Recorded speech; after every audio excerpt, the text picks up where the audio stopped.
fais cette vidéo pour les tu crois, t'es sûr, c'est pas vrai, ou la télé l'a dit. Nous sommes face aujourd'hui à un double système de mensonges. Le premier consiste à être négationniste, tout ce qu'on vous présente n'existe plus. La technique est toujours la même, de longues vidéos avec des promesses qu'on va vous révéler quelque chose. Vous pouvez regarder la vidéo pendant même 3 heures, il n'y a rien. C'est systématique. Là, j'ai regardé, je ne dirai pas les noms, une vidéo qui nous explique qui dirige le monde et qui nous dit à la fin, vous aurez les liens.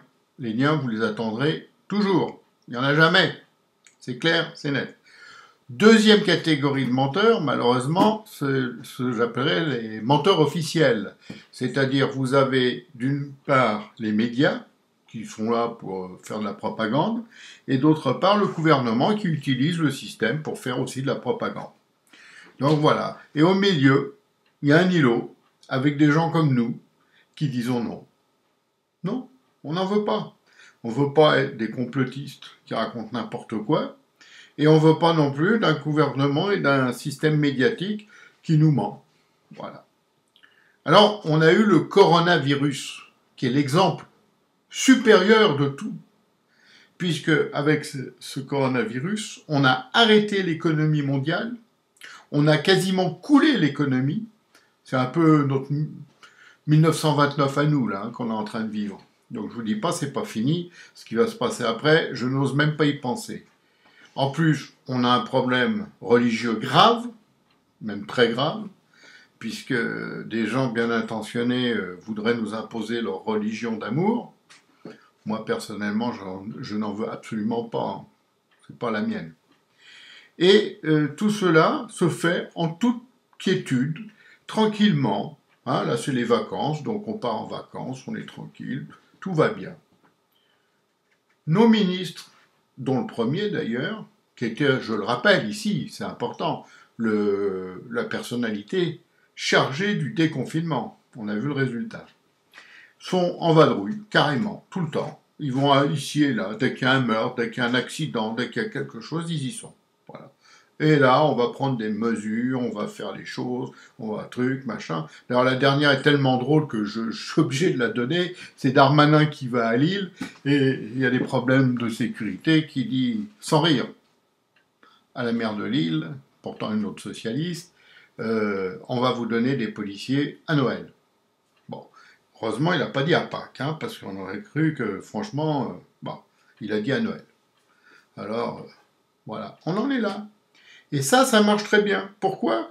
Parce que les gens sont amorphes, anesthésiés, quasiment, je crois qu'ils ronflent devant leur poste de télé, c'est pas possible, puisque la télé actuelle, c'est quoi ? C'est tout en boucle. Des heures et des heures de palabres, des heures et des heures de questionnements bidons, et puis, vas-y que je te réponds à ça à côté, vas-y toi, t'as pas une question, et ainsi de suite. On est dans un système presque surnaturel, presque complètement dans la Lune, sur Mars, je ne sais pas, mais on n'est plus sur Terre. Tout ce qui est normal est devenu anormal. Tiens, on a fait la PMA là en douce, tranquille, hein, au mois de juillet, paf paf, une petite PMA. Donc la famille est détruite, tout le monde s'en fout. Plus de famille, c'est pas gênant, après tout, on n'est plus à ça près. Hein. Les Blancs, déjà, ils font assez chier le monde comme ça, hein, en étant des affreux racistes et tout ça.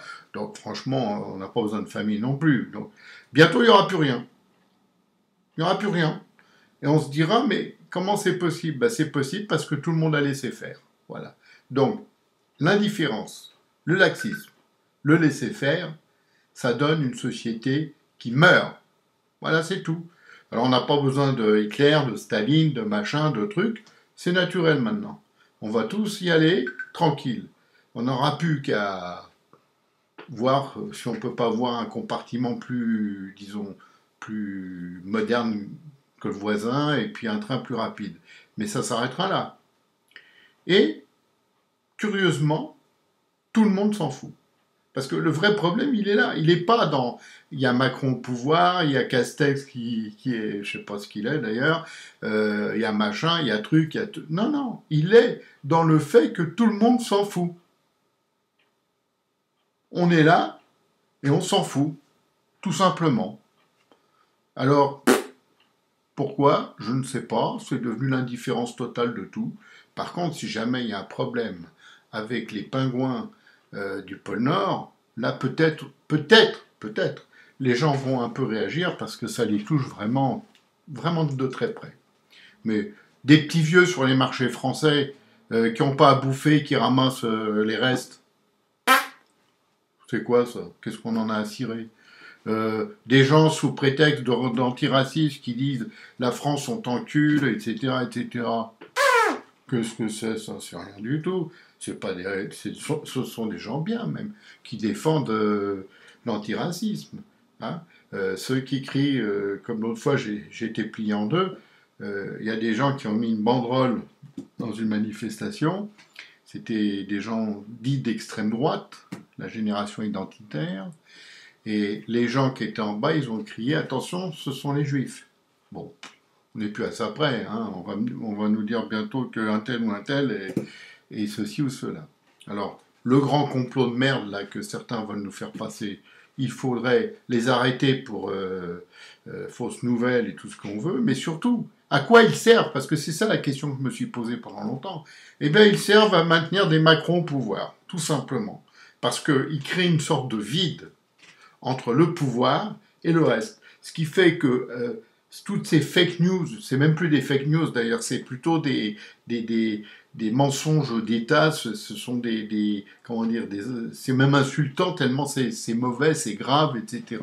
Tout cela permet à un pouvoir de gauche de se maintenir. Parce que, évidemment, après c'est simple, il suffit de dire regardez comment ils sont les autres, et les gens ils ont peur. Voilà. Donc Marine Le Pen en 2022 a aucune chance. Je vais vous dire, le seul qui aurait une chance en 2022, et ça ne m'amuse pas, c'est Édouard Philippe. C'est le seul qui a une chance de battre Macron. Sinon, on va se retrouver soit avec un écolo, autant dire qu'à moins de foutre une éolienne à la maison, on va être mal. Et l'éolienne à la maison, elle va tout péter autour. On le voit dans la mer, hein, on met des éoliennes dans la mer, il n'y a plus de poissons. Donc déjà, les pêcheurs, ils vont dégager. Ça gêne personne. Et oui, on s'en fout, de toute façon, on achète le poisson dans les grandes surfaces, on s'en fout d'où il vient maintenant. Il n'y a personne. Il n'y a plus personne. Macron, après Hollande, ils ont créé un vide. Un vide. Il y a un grand vide. Et ils maintiennent à flot tous ces complotistes qui permettent d'assurer un peu, vous savez, comme dans le temps, dans les forts, les châteaux forts, il y avait autour de l'eau pour éviter qu'on puisse passer directement dans le château. Et bien c'est ça, ils ont fait leur petite sécurité personnelle. Et nous, là-dedans, si on ne décide pas, maintenant, ici, de se dire on y va, on reprend notre France, reprenons notre France, c'est ça qu'il faut se dire. Et bien la France, poète, disparue. Vous ne croyez pas aujourd'hui, hein? Mais quand j'avais annoncé certaines choses il y a quelques années, que les gens me disaient « mais t'es fou, c'est quoi, c'est du délire », et que c'est arrivé après, les mêmes gens m'ont dit « t'avais raison », ce qui m'a fait une belle jambe, parce que franchement, avoir raison quand tout va mal, c'est pas du tout un plaisir. Donc ce que je vous dis aujourd'hui, c'est si vous n'êtes pas capable de comprendre qu'il faut reprendre cette situation en main par nous-mêmes, parce que les partis politiques, oubliez, hein, ils n'en ont rien à foutre. Ça, je peux vous le dire. Je peux même vous le prouver. Chaque fois que j'ai écrit à des politiques, soit ils n'ont pas répondu, 95%, soit ils ont répondu par des lettres bateaux qui ne correspondaient pas d'ailleurs à ce que je leur demandais ou ce que je leur montrais. Donc, ceux-là, vous oubliez, ils n'en ont vraiment rien à secouer. C'est à nous le pouvoir. Mais pour qu'on ait ce pouvoir, il va falloir aller le prendre. Et vous voulez commencer à le prendre, c'est très simple. Commencez déjà par aller voter. Hein. Imaginez une liste à monsieur Pompon, hein, et que 20% des électeurs qui s'abstiennent décident de voter pour Pompon. Vous savez quoi? Pompon est élu. Parce qu'aujourd'hui en France, les grandes mairies ont eu des maires élus avec entre 1,4 et 1,7 électeurs. Donc 20%, c'est 2 électeurs. Vous voyez? C'est rien du tout. D'ailleurs, les gens d'une certaine religion d'amour, ils l'ont bien compris. parce qu'ils commencent à faire des entrées dans les mairies et tout, avec ce système, c'est-à-dire un amas de voix suffisant pour prendre une partie du pouvoir, ou pour imposer une partie du pouvoir. Et nous, on serait si con que ça de ne pas pouvoir le faire. Mais c'est pas possible, ça. Alors, je vais vous le dire, reprenons notre France. On y va, on n'y va pas. Il faut choisir, c'est maintenant. Allez, je m'en vais parce que je vais m'énerver, comme vous savez, et c'est pas bon pour personne. Ciao.